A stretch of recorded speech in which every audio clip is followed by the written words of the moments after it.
આજનો દિવસ ગુજરાતના ઇતિહાસમાં સોનેરી અક્ષરોમાં યાદ રાખવામાં આવશે।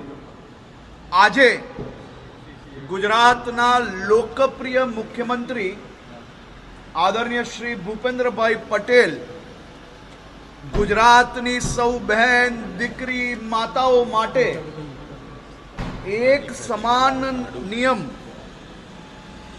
યુસીસી એ ગુજરાત વિધાનસભા ગૃહમાં મૂકવા જઈ રહ્યા છે। 1947માં આપને આઝાદી મળી ગઈ, પરંતુ દેશભરમાં નિયમો સમાજ આધારિત રહ્યા, જ્ઞાતિ આધારિત રહ્યા, ધર્મ આધારિત રહ્યા। એનાથી સૌથી મોટું નુકસાન અગર કોઈને ગયું હોય તો દેશની દીકરીઓ, બહેનો અને માતાઓને ગયું છે। આજે ગુજરાતમાં મારી સૌ માતાઓ, બહેનો અને દીકરીઓ માટે એક સમાન નિયમો એ આવનારા દિવસોમાં આવી રહ્યા છે।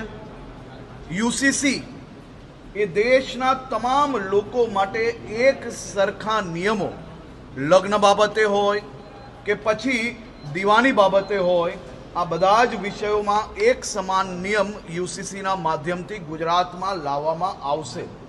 આજનો દિવસ એ ઐતિહાસિક છે। મારી આ બધી માતાઓ, બહેનો અને દીકરીઓ આજના દિવસની વર્ષોથી રાહ જોઈ રહી હતી। એ દિવસ, આ ઘડી આ સૌ બહેનો માટે ખૂબ મોટું રક્ષણ પુરવાર થવાનું છે। મુખ્યમંત્રી શ્રી ભૂપેન્દ્રભાઈ પટેલને રાજ્યની સૌ દીકરીઓ, માતાઓ અને બહેનો આજે આશીર્વાદ આપી રહી છે, અભિનંદન આપી રહી છે કે યુસીસીના માધ્યમથી આવનારા દિવસોમાં બધા જ સમાજોને ઇક્વલ રાઇટ્સ, એટલે કે બધા જ સમાજની દીકરીઓને કોઈ બી પ્રકારની તરછોડાઈને એની પરિસ્થિતિ ના થાય તે માટે આ યુસીસી આજે લાવવામાં આવી રહ્યું છે। યુસીસી એ કોઈ એક ધર્મ માટે નથી, પરંતુ બધા જ ભારતીયો માટે એક સમાન છે। હું રાજ્યના મુખ્યમંત્રીશ્રીને, રાજ્યના સૌ નાગરિકો વતી ખૂબ ખૂબ અભિનંદન આપું છું કે આપ સાહેબે આ વિચારીને આદરણીય પ્રધાનમંત્રીશ્રીના જે વિચારો છે તેને ગુજરાતમાં, દેશમાં બીજા રાજ્ય તરીકે આપણે આજે યુસીસી લાવી રહ્યા છે।